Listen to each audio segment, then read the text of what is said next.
오늘은 제가 너희가 능히 시대의 표적들은 분별하지 못하느냐라는 마태복음 16장 3절에 나와 있는 그 예수님께서 하신 말씀을 가지고 오늘 여러분에게 좀 말씀을 전하도록 하겠습니다. 자, 오늘 말씀은 우리가 방금 전에 읽었는데요. 말씀에 보면은 바리새인들과 사두개인들이 함께 와서 이제 예수님을 시험하고자 왔습니다. 그때 이들은 하늘로부터 오는 표적을 요구했고, 이에 예수님께서는 지금 그들을 책망하시면서 던지신 질문이 지금 오늘 본문에 이제 담겨져 있습니다. 3절에 우리가 한번 같이 함께 읽도록 하겠습니다. 또 아침에는 하늘이 붉고 흐르니 오늘은 날씨가 고절이라 하는도다. 오 너희 위선자들아, 너희가 능히 하늘의 모습은 분별하거니와 시대의 표적들은 분별하지 못하느냐. 시대의 표적들은 분별하지 못하느냐라고 당시에 이제 예수님께 찾았던 바리새인과 사두개인들에게 예수님께 다음과 같이 지금 질책을 하셨습니다. 이러한 질책이 2000년 전에 하신 이런 질책이 지금 우리가 살고 있는 지금 저와 여러분들에게도 동일하게 지금 주님께서 말씀하고 계시다라고 여러분 믿으시기 바랍니다. 당시 바리새인들과 사두개인들은 유대 사회를 이끌어가는 종교 지도자의 두 대표 단체들이었습니다. 그들은 나름 성경 지식이 풍부했고 또 율법과 율법에 유추하여 만든 종교적 전통을 지키는데 앞장섰던 종교인들이었습니다. 그토록 성경을 읽고 연구했던 그들에 대해 주님은 뭐라고 부르셨냐면 눈먼 지도자들이다라고 이렇게 이제 평가하신 바 있습니다. 그리고 3절에 주님께서는 그들을 향해서 너희 위선자들아라고 이렇게 지칭하신 후에 방금 우리가 읽었던 3절 말씀을 지금 우리에게 이제 전해 주셨습니다. 주님께서 말씀하신 이 위선자라는 말씀은 전에도 제가 한번 살펴본 바와 같이 극단적인 비평가라는 그런 뜻을 갖고 있습니다. 여러분, 극단적인 비평가가 어떤 뜻일까요? 바로 바리새인들과 사두개인들은 자기 자신들도 제대로 지킬 수 없는 종교적 규례를 만들어내면서 사람들을 옳아내고 그것들을 잘 지키지 않는 자들에 대해서는 신랄하게 비판하고 정죄했던 무리였다라는 것이 극단적인 비평가입니다. 그래서 주님은 이들을 뭐라고 부르셨습니까? 위선자다라고 이렇게 부르신 까닭은 바로 여기 있었습니다. 이런 위선자의 특징이 무엇이었을까요, 여러분? 오늘 본문 말씀을 읽으면서 어떤 특징을 갖고 있습니까? 본문의 질문에 잘 나와 있는 것처럼 다가올 시대의 표적들을 분별해야 될 이런 종교인들이 전혀 그렇게 하지 못했다는 것이 누구의 특징입니까? 위선자들의 특징이었다는 겁니다. 그래서 오늘날도 마찬가지입니다. 저와 여러분들 이런 사역자들을 경계해야만 됩니다. 지금 우리는 예수 그리스도의 재림이 얼마 남지 않은 마지막에 가까운 시대를 살아가고 있습니다. 이것을 여러분 다 믿으십니까? 우리 성경 한 구절 한번 찾아보겠습니다. 마가복음 13장 32절 말씀입니다.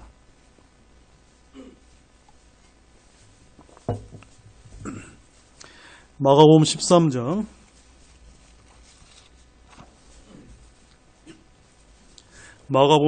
32절 우리 찾으셨으면 함께 읽겠습니다. 그러나 그 날과 그 시각은 결코 아무도 알지 못하나니 하늘에 있는 천사들도 알지 못하고 아들도 알지 못하며 아버지만 아시니라. 네. 저는 오늘 이 시간을 통해서 예수님께서 오시는 날의 그 시각과 그 날이 언제인지를 여러분에게 말씀드리려고 하는 것이 아니라는 말씀입니다. 다만 그분의 다시 오시는 날이 가까운 때를 살고 있음을 여러분들에게 말씀드리고자 합니다. 그래서 우리는 그 때와 그 시기가 언제인지는 알 수 있나요, 없나요? 알 수 없습니다. 그 예수님께서 오직 아버지만 아신다라고 말씀하셨습니다. 그러나 그 때와 그 시각은 알 수 없지만 무엇은 분별하라고 말씀하셨나요? 예수님이 오시는 그 마지막 때는 잘 분별해서 시대를 분별하고 주의해서 주님을 기다려야 된다라고 지금 주님은 그렇게 우리에게 말씀하고 있습니다. 그래서 예수님은 본문 2절과 3절에서 다음과 같이 말씀하셨습니다. 함께 다시 한번 읽겠습니다. 그분께서 그들에게 응답하여 이르시되 저녁이 되면 너희가 말하기를 하늘이 붉으니 날씨가 좋으리라 하고 또 아침에는 하늘이 붉고 흐리니 오늘은 날씨가 구주리라 하는도다. 오 너희 위선자들아 너희가 능히 하늘의 모습은 분별하거니와 시대의 표적들은 분별하지 못하느냐. 하늘을 보고 날씨를 우리가 예측하는 것과 마찬가지로 이 세상을 바라보면서 이 시대가 어떻게 흘러가게 될지를 분별해야 하는데도 이 종교인들은 전혀 듣고도 깨닫지 못한 눈먼 자들과 같다라고 지금 예수님께서 그런 말씀을 하셨습니다. 저는 예전에 여러분에게 어떤 동영상을 통해서 여러분에게 어떤 것을 이제 보여드린 바 있습니다. 오늘날 이렇게 성경책이 많이 인쇄되어 보급되어 있어도 또 수많은 교회와 신학교와 목회자들이 엄청나게 쏟아져 나와도 지금 이 시대를 전혀 분간해내지 못하는 그런 어려운 그런 시대를 저희들이 살고 있습니다. 어찌 보면은 2000년 전에 예수님의 이런 책망적인 질문이 시대를 초월해서 지금 우리가 살고 있는 이 시대에 적용되는 것이 참으로 놀랍기 그지없다는 사실입니다. 자, 그러면 이제부터 주님 오시는 마지막 때가 왜 가까운지 관련된 말씀을 이제 한 구절씩 한번 살펴보는 시간을 갖도록 하겠습니다. 먼저 우리 요한계시록 13장을 한번 가보겠습니다. 요한계시록 13장.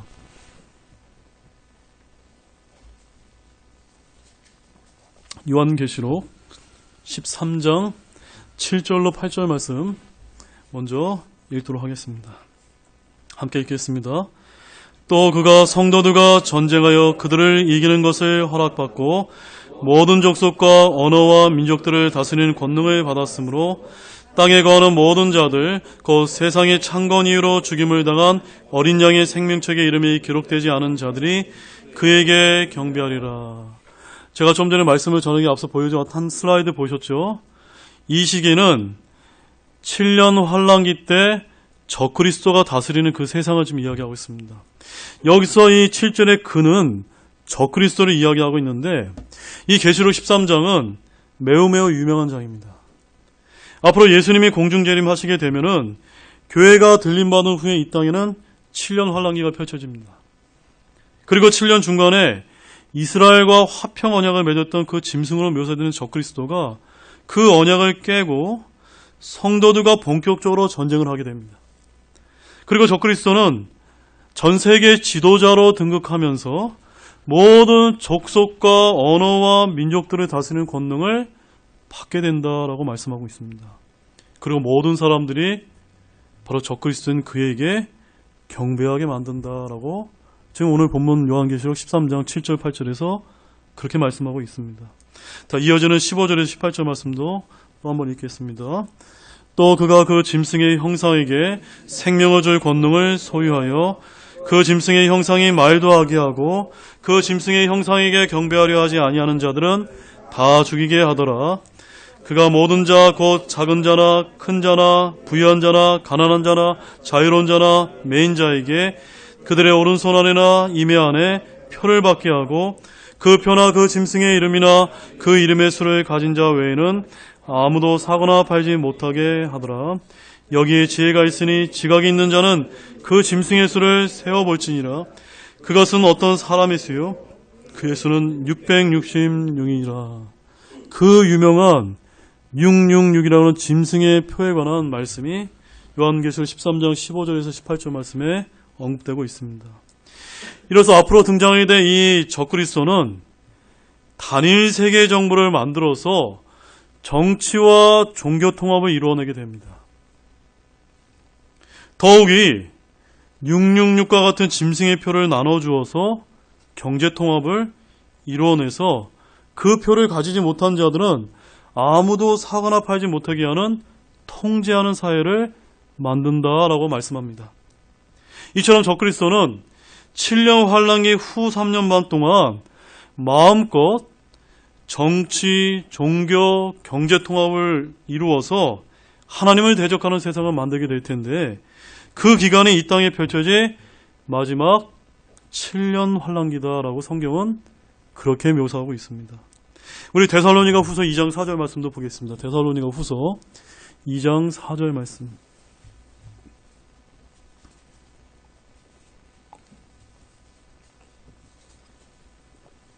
데살로니가 후서 2장 4절 말씀입니다.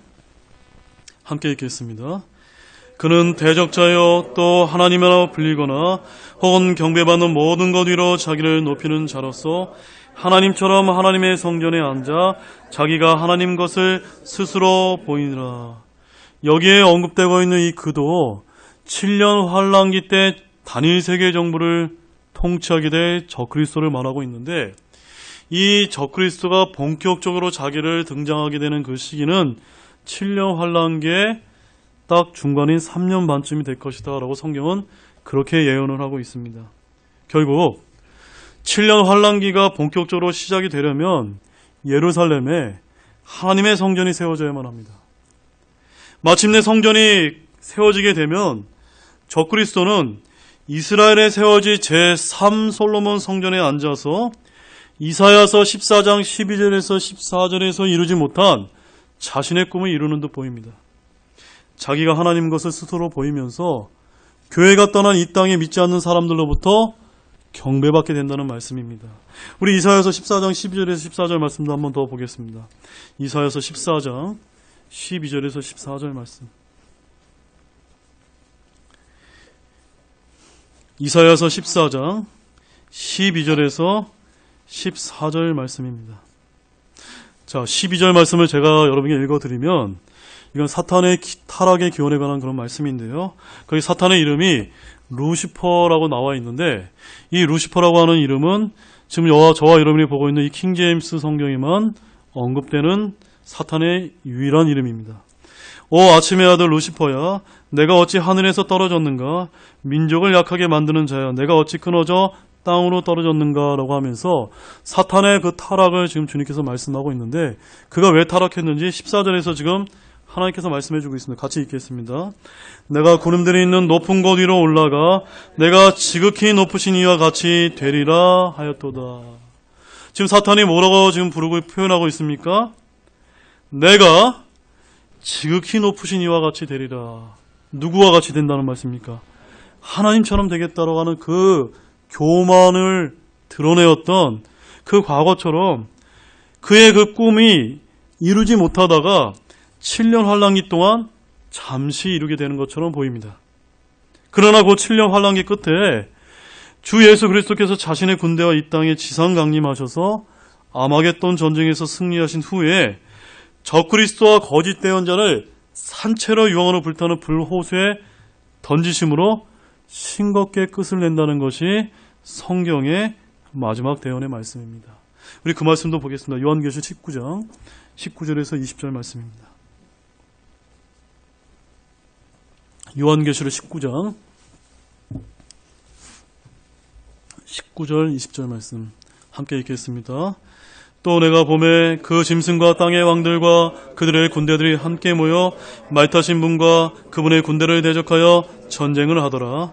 짐승이 잡히고 또 그 앞에서 기적들을 행하던 거짓 대언자들도 그와 함께 잡혔는데, 그는 짐승의 표를 받은 자들과 그의 형상에게 경배한 자들을 기적들로 속이던 자들아, 이 둘이 산채로 유황으로 불타는 불호수에 던져지고, 아마겟돈 전쟁을 통해서 적그리스도로 불리는 짐승과 사람들을 짐승의 표로 속였던 그 거짓 대언자가 산채로 불호수에 던져진다라고 말씀하고 있습니다. 사랑하는 형제자매 여러분, 이런 성경의 대언처럼 마지막 시나리오가 이 세상에 전개될 것을 믿고 계신가요? 믿고 계십니까? 혹시 여전히 시대를 분별하지 못하고 계신 분은 없으신가요? 우리는 바른 성경을 통해서 바른 교리란 새로운 안경을 쓰고 이 시대를 올바르게 분별하기 바랍니다. 자, 그러면 오늘 다루는 핵심 주제로서 우리가 살고 있는 지금 이 시대가 왜 마지막 때에 가까운지 간략하게 이제 몇 가지 말씀들을 근거로 해서 실제 사례들과 함께 소개하도록 하겠습니다. 먼저 첫 번째는요, 따라해 보시죠. 오늘날 교통수단의 발달과 지식의 증가 때문입니다. 우리 다니엘서 12장 4절 말씀 보겠습니다. 다니엘서 12장 4절 말씀.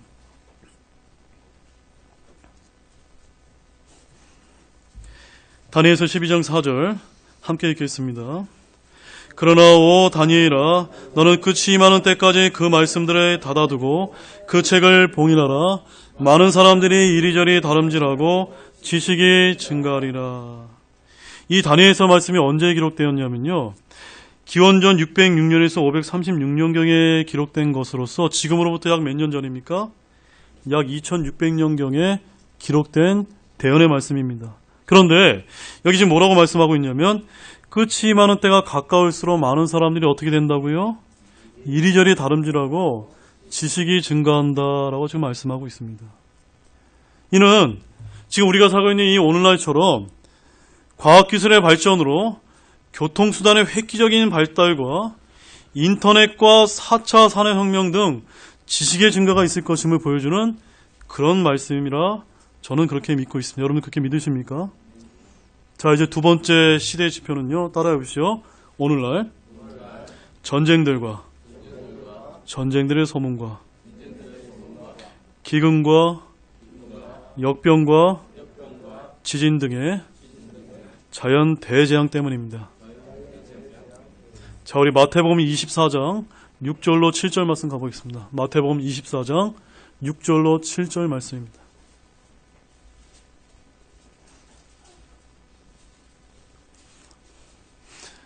마태복음 24장 6절로 7절 함께 읽겠습니다. 또 너희가 전쟁들과 전쟁들의 소문을 들을 터이나 주의하여 불안해하지 말라. 이 모든 일들이 반드시 일어나야 하되 아직 끝은 아니니라. 민족이 민족을, 왕국이 왕국을 대적하여 일어나고 곳곳에 기근과 역병과 지진이 있으리니. 여러분 이 말씀 다 믿으십니까? 오늘날 수많은 사람들과 국가들이 세계 평화를 부르짖고 자연 대재해를 막는 환경운동을 벌이고 있지만, 그런 인간들의 노력과 기대와는 달리 이 세상은 전쟁들과 전쟁들의 소문이 끊임이 없으며 곳곳에 기근과 역병과 지진 등의 대재앙이 더욱더 빈번하게 일어나고 있다는 것을 믿으시기 바랍니다. 이런 것들이 일어나게 되면 주님이 오실 때가 가까운 때가 됐다라는 그런 말씀입니다. 자, 세 번째는요, 오늘날 노아의 날들과 노새의 날들과 같은 모습들 때문입니다. 어떤 날이요? 노아의 날들과 노새의 날입니다. 여러분, 노아의 날과 노새의 날들 어떤 표적일까요? 우리 누가복음 17장 26절에서 29절 말씀 보겠습니다. 누가복음 17장 26절로 29절 말씀입니다.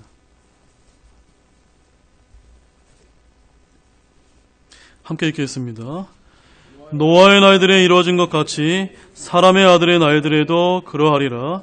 노아가 방주로 들어간 날까지 그들이 먹고 마시고 장가가고 시집가더니 홍수가 나서 그들을 다 멸하였느니라.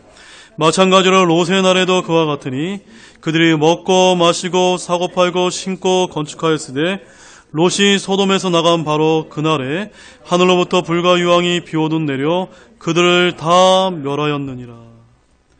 노아의 날들의 심판은요, 하나님의 아들들이라고 불린 천사들이 사람의 딸들과 결합해서 거인 종족을 만들어낸 것과 관련이 있습니다. 바로 하나님의 창조 질서가 무너진 그 사건을 노아의 대홍수다라고 말하고 있습니다. 마찬가지로 오늘날 역시도 유전자 DNA 조작을 통해서 사람과 동물을 융합한 하이브리드 인간 또는 AI와 인류를 정복시키려는 하이브리드 인간을 만들어내려는 끊임없는 시도가 이루어지고 있다는 사실입니다. 이것이 바로 노아의 날들의 징조와 유사하다는 말씀입니다. 또한 롯의 날은 어떻습니까? 롯의 날은 동성애가 만연된 성적 타락의 세상을 지금 말해주고 있습니다. 오늘 역시도 마찬가지로 거리 노초에 버젓이 동성애 퍼레이드가 지금 펼쳐지고 있고, 남성과 여성으로 인간을 만드신 창조 질서가 무너지고 있습니다. 이 역시도 마지막 때가 가까이 알려주는 시대의 지표라는 말씀입니다. 자, 이제 네 번째는요, 따라해 보십시오. 오늘날 환란기 때 등장할 짐승의 표를 구현할 수 있는 기술 발전 때문입니다. 요한계시록 13장 16절 17절 말씀 보겠습니다. 요한계시록 13장 16절 17절 말씀. 자, 이제 이 말씀 여러분 눈을 크게 뜨셔서 여러분이 보시면 됩니다. 함께 읽겠습니다. 그가 모든 자, 곧 작은 자나 큰 자나 부유한 자나 가난한 자나 자유로운 자나 매인 자에게 그들의 오른손 안에나 이마 안에 표를 받게 하고 그 표나 그 짐승의 이름이나 그의 이름의 수를 가진 자 외에는 아무도 사거나 팔지 못하게 하더라. 제가 아까 여러분에게 처음에 어느 손을 주목하라고 말씀드렸죠? 오른손을 주목하라고 말씀을 드렸습니다. 지금 우리가 보고 있는 이 킹제임스 흠정에게는 그들의 오른손 안에나 이마 안에 표를 받게 하고 라고 어디를 강조하고 있습니까? 안에라고 인을 강조하고 있습니다. 그런데 우리가 보고 있는 이 킹제임스 성경이 아닌 다른 개역 성경이나 NIV 등 현대 역본 모든 성경을 보게 되면 위에라고 인이 아니라 온으로 이렇게 변개가 되어 있다는 사실입니다. 무언가 가리고 있는 것 같다는 말씀입니다. 앞서 살펴본 계시록 13장의 짐승의 표를 구현하기 위한 미래 최첨단 기술 시연들이 지금 나날이 지금 선보이고 있습니다. 불과 얼마 전 바르셀로나에서 열린 국제 모바일 테크놀로지 이벤트에서 한 남자가 오른손 안에 쌀알만한 베리칩을 이식하는 모습을 시연하면서 손 안에 있는 칩과 스마트폰이 연동되어 어떻게 결제 시스템이 작동되는지를 보여주면서 굉장히 즐거워하는 모습을 보게 되는데 앞으로 전 세계에는 이런 사람들이 점점 더 많아지게 될 것입니다. 물론 저는 이 기술이 짐승의 표라는 말씀이 아닙니다. 왜냐하면 이 신약시대 구원받게 된 우리는 7년 환란기 전에 하늘로 돌림받기 때문에 7년 환란기 때에 비로소 등장한 진짜 짐승의 표는 볼 수 있을까요? 없을까요? 볼 수 없다는 말씀입니다. 그러나 짐승의 표를 구현하기 위한 기술들은 앞으로 계속해서 발전되어서 우리에게 선보이게 될 것입니다. 자, 마지막 5번째는요. 따라해 보시죠. 오늘날 교회 일치운동과 에큐메니컬 종교 통합 때문입니다. 자, 바로 얼마 전에 마지막 때 적그리스도의 종교 통합 앞당에 중요한 사건이 있었습니다. 종교 통합을 앞장서는 로마 카톨릭 교황이 이단 종파의 몰몬계와 화해라는 미명 안에 종교 통합을 이룬 바 있습니다. 이처럼 우리가 가장 경계해야 될 시대적 분별 요소로서는 세계 종교일치 통합인 에큐메니컬 연합운동인 WCC를 주목해야만 합니다. 많은 성경교사들이 마지막 때 종교 통합이 적그리스도의 등장을 앞당길 것으로 입을 모으고 있습니다. 아무튼 마지막 때에 가까움을 알려주는 시대의 표적들은 이 외에도 전 세계에 있는 남아있는 유대인들이 모두 이스라엘 땅으로 돌아온다든지 예루살렘의 하나님의 제3성전 재건 준비가 다 끝났다든지 또한 전 세계적인 이슬람 세력이 확장된다든지 더 많이 있을 수 있지만 앞서 5가지 정도만 여러분에게 간략하게 말씀을 드렸는데 여러분 다 이제 이해하셨습니까? 네. 자, 그러면 오늘 저는 본문 말씀에서 마지막으로 이런 에큐메니컬 종교통합, 종교일치운동의 기원과 연관된 중요한 모습을 마지막으로 다루고 정리하고자 합니다. 다시 본문 1절 말씀 보시기 바랍니다. 함께 읽겠습니다. 바리새인들도 사두개인들과 함께 와서 시험하며 그분께서 하늘로부터 오는 표적을 자기들에게 보여줄 것을 그분께 요구하며. 자, 여러분 잘 보시기 바랍니다. 여기서 여러분들이 주목해야 될 말씀은요. 바리새인들도 사두개인들과 함께 와서입니다. 함께 와서. 왜 우리가 이 부분을 주목해야 되냐면요. 사실 바리새인들과 사두개인들은 그들의 교리에 있어서 같은 것이 아니라 다르기 때문입니다. 바리새인들은요. 자선을 행하고 11조를 행하고 금식을 하고 기도도 행하고 영과 천사의 부활을 믿는 정통주의자인데다가 오늘날로 말하면은 보수주의 종교인들입니다. 그런데 사두개인들은 또 어떠한 자리들이었냐면요. 그들 역시도 자선을 행하고 11조도 행하고 의롭고 금식하며 기도도 하지만 어떠한 영적 존재나 육체적 부활을 믿지 않는 일종의 자유주의 종교인들이었다는 사실입니다. 그래서 바리새인들과 사두개인들은 그들의 교리적인 차이 때문에 사도행전 23장을 보게 되면 바울 앞에서 서로 다투기까지 했습니다. 우리 그 말씀 한번 보겠습니다. 사도행전 23장 7절 8절 말씀입니다. 사도행전 23장 7절, 8절 말씀입니다. 사도행전 23장 7절, 8절 읽겠습니다. 그가 이같이 말하매 바리새인들과 사두개인들 사이에 다툼이 생겨 무리가 나뉘었으니 이는 사두개인들은 부활도 없고 천사나 영도 없다고 말하되 바리새인들은 둘 다를 시인하기 때문이라. 자, 이 말씀에서 우리가 어떤 사건을 알 수가 있나요? 바리새인들과 사두개인들은 뭐가 틀리다? 그들이 믿고 있는 교리가 틀리다는 사실입니다. 그들의 교리적인 문제 때문에 서로 그들은 갈리고 다투지만 한 가지 목표인 예수 그리스도를 시험한다는 목표에서는 서로 어떻게 하고 있죠? 연합한다는 사실입니다. 다시 말해서 그들은 에큐메니칼 종교연합을 이루었다는 말씀입니다. 따라서 이러한 현상은 오늘날에도 동일하게 일어나는 현상임을 결코 잊어서는 안 됩니다. 시대를 정확하게 분별하시기 바랍니다. 왜냐하면 서로 교리가 틀리고 종파가 달라도 로마 가톨릭, 개신교, 이슬람교, 불교 등이 서로서로 평화와 화해를 내세우면서 손을 잡고 에큐메니칼 연합을 이루는 것이 전혀 이상하지 않는다는 것이 성경적인 가르침이기 때문입니다. 즉 보수주의자들과 자유주의자들과 함께 연합하는 일은 마지막 때가 가까울수록 우리는 앞으로 종종 더 볼 수 있게 된다는 말씀입니다. 그래서 전도서 1장 9절에 이렇게 말씀합니다. 이미 있던 것, 즉 그것이 후에 있겠고 이미 행한 것 후에 다시 행하리니 해 아래는 새 것이 전혀 없도다. 뭐라고 말씀하고 있죠? 해 아래는 새 것이 없다는 말씀입니다. 이런 전도서 기사의 말처럼 지금 행해지고 있는 에큐메니칼 종교통합은 이미 2000년 전에 바리새인들과 사두개인들이 예수님을 대적하기 위해 연합한 것을 흉내내고 있을 뿐이라는 사실입니다.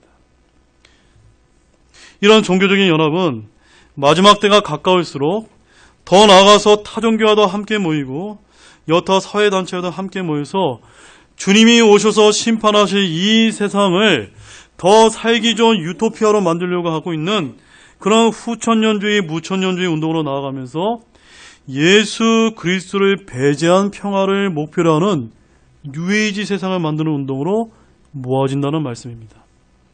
마태복음 13장 30절 말씀 보시죠. 마태복음 13장 30절 말씀.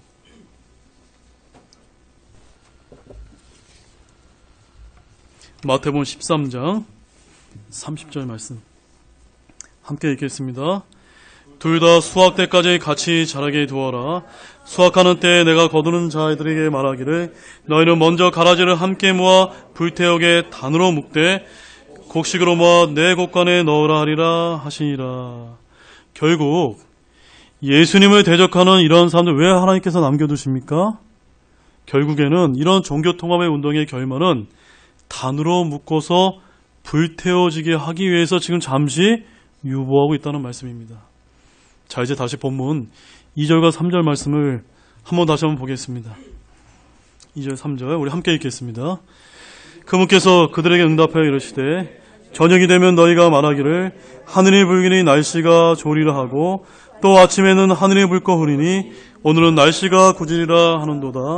오 너희 위선자들아 너희 능히 하늘의 모습은 분별하거니와 시대의 표적들은 분별하지 못하느냐.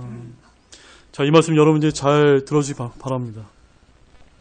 이 말씀은요, 시대의 표적을 분별하는 것이 천기를 분별하는 것보다 쉽다는 말씀이 아니라 훨씬 중요하다는 그런 말씀입니다. 일상사에 영향을 줄 수 있는 하찮은 이치들은 우리가 분별할 줄 알면서 어떻게 인간의 역사 전체를 좌우할 수 있는 시대의 역사는, 시대의 표적은 너희가 분별할지 모르느냐, 그런 말씀입니다. 그러나 그들이 시대의 표적을 분별하지 못하는 것은 하나님의 뜻과는 무관한 삶을 살거나 하나님의 뜻에 역행하는 삶을 살다가 마침내 준엄한 하나님의 심판과 형벌을 받게 되는 것을 의미했습니다. 이것은 오늘날 우리에게도 마찬가지입니다. 오늘날 우리나라 역시도 일상사와 관련된 하찮은 이치와 표적은 여러분 어떻게 해요? 잘 분별합니다. 좀 있으면 벚꽃이 핍니다. 날씨가 굳으면 비가 올 것은 잘 분별합니다. 그런데 이 시대를 향한 하나님의 뜻을 나타내는 시대의 표적을 분별할 줄 모른다면 결국 하나님의 준엄한 심판과 형벌을 피할 수가 없다는 말씀입니다. 오늘날 대부분의 사람들이 어떻습니까? 일기예보, 주가 동향, 경제 전망과 같은 일상사와 관련된 하찮은 징조와 표적은 분별하기에만 우리가 급급할 뿐, 우리 시대를 향한 하나님의 뜻을 나타내는 이러한 시대의 표적을 알기에는 관심이 있나요, 없나요? 별로 없다는 말씀입니다. 따라서 사랑하는 여러분, 언제나 하나님의 뜻과는 무관한, 아니 하나님의 뜻에 역행하는 삶을 살아갈 수밖에 우리는 없는데, 우리 또한 이와 같은 많은 사람들에 속해 있지는 않은지 한번 여러분 자신을 점검해 보시기 바랍니다. 우리들의 관심이 오직 이 땅에서 먹고 사는 것에 관련된 표적을 분별하는 것에 집중되어 있는 것은 아닌가요? 만약 그렇다면 우리는 속히 우리의 관심을 이 마지막 때에 가까운 시대를 향한 하나님의 뜻을 나타내는 시대의 표적으로 돌리시기 바랍니다. 그래서 시대의 표적을 분별하시기 바랍니다. 특별히 이 시대는 세상의 마지막 때가 가까운 때임을 분별하시기 바랍니다. 마지막 때의 징조가 곳곳에서 나타나고 있습니다. 우리가 이러한 시대의 표적을 분별할 줄 모른다면 우리 또한 다수의 사람들과 함께 이제 곧 다가올 멸망을 피하지 못하게 될 것입니다. 자, 본문 4절 말씀 읽겠습니다. 본문 4절 함께 읽겠습니다. 악하고 음란한 세대가 표적을 구하나 대언자 요나의 표적 외에는 아무도 표적도 그 세계에 주지 아니하리라 하시고 그들을 남겨둔 채 떠나가시니라. 이러한 시대를 분별하지 못하는 세대를 향해서 주님께서 뭐라고 말씀하시고 계시죠? 악하고 음란한 세대다라고 지금 말씀하고 있는데 저와 저희 세대가 그렇다는 것입니다. 근데 그들에게 어떤 표적만 제시해 주셨습니까? 요나의 표적. 여러분, 요나의 표적이 뭡니까? 요나의 표적. 요나가 고래의 뱃속에서 3일 동안 있다가 다시 살아난 것처럼 예수님께서도 갈보리 십자가에서 돌아가셨다가 장사되고 죽으신 지 3일 만에 부활하실 것을 지금 말씀하신 것이 요나의 표적입니다. 자, 우리 마태복음 12장 39절에서 40절 말씀을 읽고 오늘 말씀을 마치도록 하겠습니다. 마태복음 12장 39절에서 40절 말씀입니다. 함께 읽겠습니다. 그분께서 그들에게 응답하여 이르시되 악하고 음란한 세대가 표적을 구하나 대언자 요나의 표적 외에는 아무 표적도 그 세대에게 주지 아니하니라. 요나가 밤낮으로 사흘 동안 고래 뱃속에 있었던 것 같이 사람의 아들도 밤낮으로 사흘 동안 땅의 심장부에 있으리라. 자, 이제 결론을 맺겠습니다. 주님은 능히 시대를 분별하지 못하는 악하고 음란한 세대를 향해서 대언자 요나의 표적만을 말씀해 주셨습니다. 우리는 주 예수 그리스도만이 지금 이 시대를 향한 우리의 유일한 구원자 이름을 말씀하시는 예표적 사건임을 요나의 표적을 통해서 깨닫기를 바라십니다. 마지막 때 대언의 말씀이 실현되어가는 이 시대를 살아가는 여러분들도 지금 늦지 않았습니다. 오직 예수님을 믿고 구원받으시기 바랍니다. 이미 구원받으셨다면 지금 이 시대가 어느 시점에 와 있는지 시대를 잘 분별하시고 모든 분들이 되시기를 주님의 이름으로 축원합니다. 우리 다 같이 일어나시겠습니다.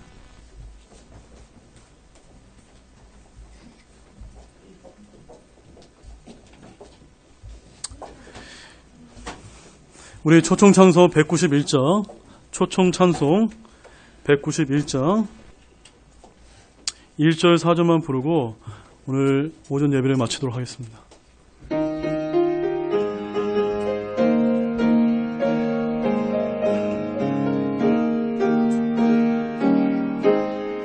흑암에 사는 백성들을 보라. 수많은 영혼 멸망하겠네. 그 누가 갈까. 주의 복음 들고 생명을 구원하는 곳으로. 그 권세 주께 있으리. 그 권세 주께 있으리. 너는 가서 주의 복음 전하라. 주가 너 항상 지키리라. 온전한 마음이 승리의 그날에 영광과 찬송 주께 드리네. 죄 사면받아 구원받았으니 크게 할렐루야 부르세. 권세